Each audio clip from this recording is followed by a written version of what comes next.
Hi everybody, Brad McCullough here, Advanced Technology Services. Today I want to talk a little bit about a concept called failure by name. It's something I learned back in the 90s from a gentleman by the name of Anthony Mac Smith, reliability expert. Now this simple little process, failure by name, is something that I've implemented before a few times, even when you have no data, and it delivered tremendous results. So let me take you through this process simply and show you just exactly how to implement it.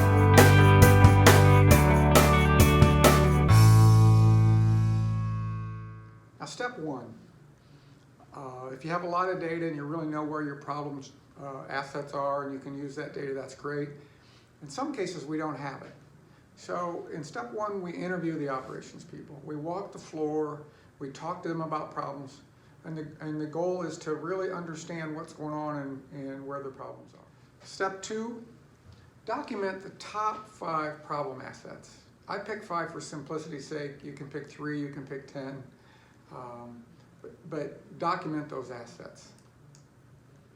The next step is document and name the top 5 failures by asset. So I pick 5 assets, I pick 5 failure types, or maybe 3 failure types.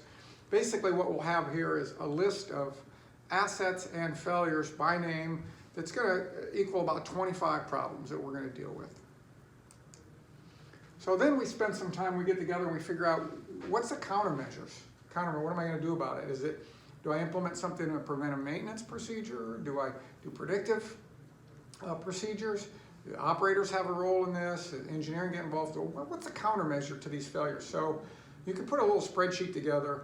I've got the asset, I've got the failure name description. This is actually happens and it happens frequently. And then you're going to say, here's what we're going to do about it. And that's going to implement into either a preventive maintenance program or some other formal function.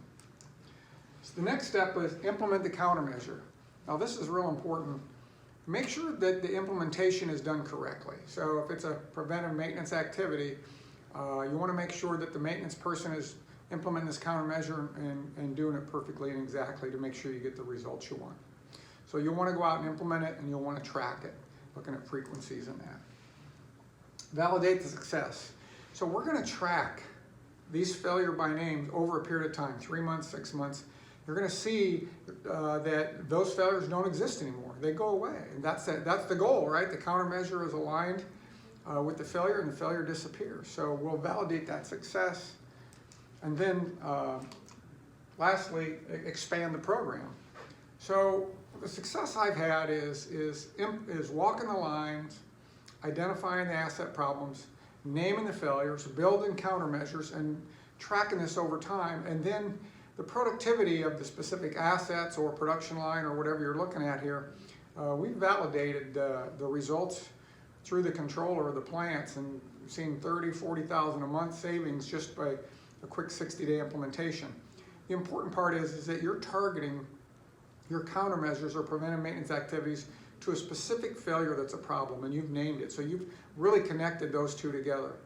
What we've seen is that 25% of preventive maintenance activities aren't really hooked up to a failure and you're not getting your money's worth. So this is really where the rubber meets the road. And if you do this right and then expand it, you'll know that your preventive maintenance or predictive maintenance or other countermeasures are giving you the results you want. And it's a real simple program. You could track it in a spreadsheet or your CMMS, but it works. So if you have any questions, feel free to email me or give me a call. I'll be glad to talk to you about it.